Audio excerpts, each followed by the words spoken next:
Hi, welcome back to WFP Reviews, looking at great British productions you should see or see again. If you enjoy this content, and since this is a Christmas movie, please do subscribe and click like to show your support. This time, we take a quick look at a beloved festive classic, the movie many of us re-watch every December, 1951's A Christmas Carol, also known as Scrooge. We'll briefly look at the popularity of this wonderful story, the director, and mainly what makes this version so special. No humbugs allowed. Charles Dickens' A Christmas Carol may be the most filmed story in Western cinema. IMDb lists well over 50 productions, not to mention TV episodes, skits, and specials. We've had Mickey Mouse and Muppet versions, musicals, a Blackadder reverse parody, updates such as Scrooged, even Nashville and Flintstone Christmas carols. The lead role of the haunted miser, Ebenezer Scrooge, has attracted many top talents, such as Patrick Stewart, Michael Caine, George C. Scott, Henry Winkler, and Bill Murray. Of course, for many, there are two standards that stand out after the years of watching them on TV at Christmas time. Picking your favorite is a bit like naming your favorite James Bond. It's usually the one you grew up with. For some, especially in the US, there's Reginald Owen as Scrooge in the 1938 Hollywood version from MGM. Now, this production was supposed to feature Lionel Barrymore, the scheming Mr. Potter from It's a Wonderful Life. Barrymore was popular as a perennial Scrooge on radio and even appeared in the movie's trailer, but illness forced the casting change to character actor Owen, who did just fine. But in 1951, the Brits rightly aimed to make this Dickens story their own, with a production packed with brilliant cast members, several who'd become quite famous in later decades, and more on that later.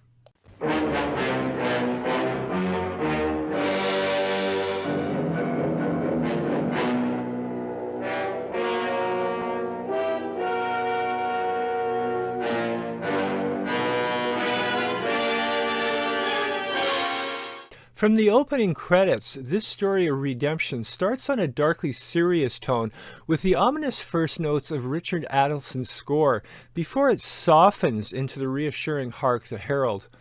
Given it's an annual tradition, I've seen A Christmas Carol more than any other film, and the fact that it always holds up speaks to its magic. When watching this version as a child, it implants itself in your conscience as the real telling of the Dickens story.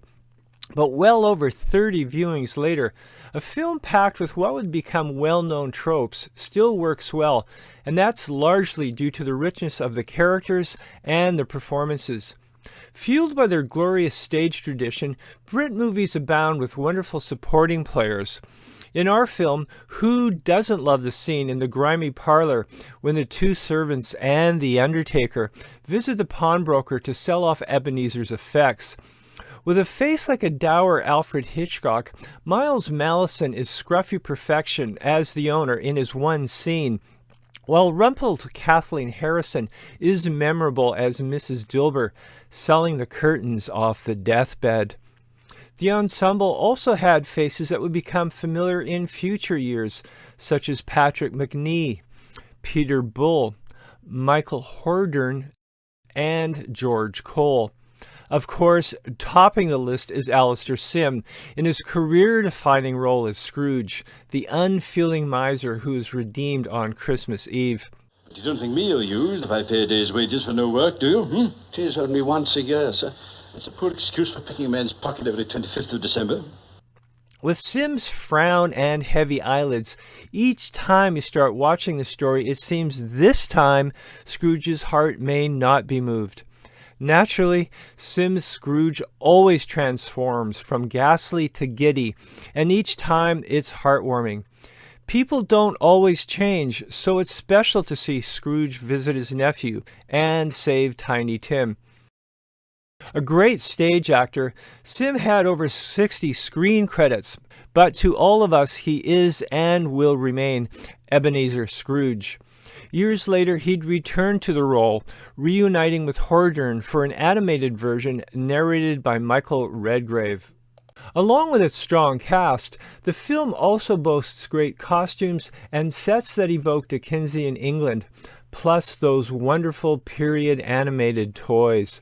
And director Brian Hurst really keeps things moving along. By the story's end, Scrooge is amazed that the spirits have redeemed him in just one night, but Hurst tells the whole story in just 86 minutes. Hurst was born in Belfast and survived the Gallipoli disaster in World War I.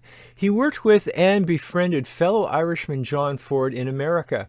He was a veteran director back in the UK by the 1950s, and A Christmas Carol would easily be his best-known film internationally.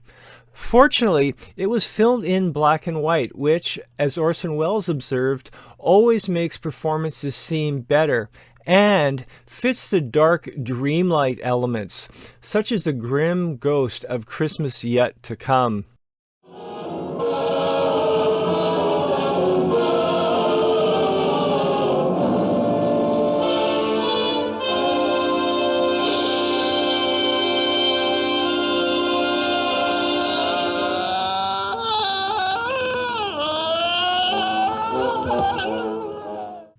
Who can forget that unearthly yowl when Scrooge finally confronts his name in that bleak cemetery, the grave ironically causing rebirth and transformation?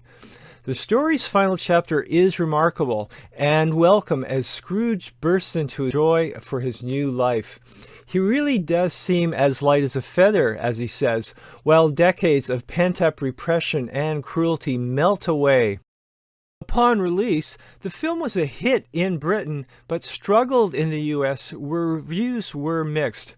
The Scrooge at Variety disliked the dark tone and wrote, quote, "Adults will find it long, dull, and greatly overdone." But Bosley Crowther of the New York Times praised the movie. Of course, Crowther's view prevailed. Scrooge's journey is so wonderfully told, it's hard not to tear up no matter how many times you've seen it. Each year, the film gives the gift of letting us escape the grim realities of our current world, at least for a while. It's a present of hope that keeps us coming back. A Christmas Carol is available on many streaming services and is often free here on YouTube.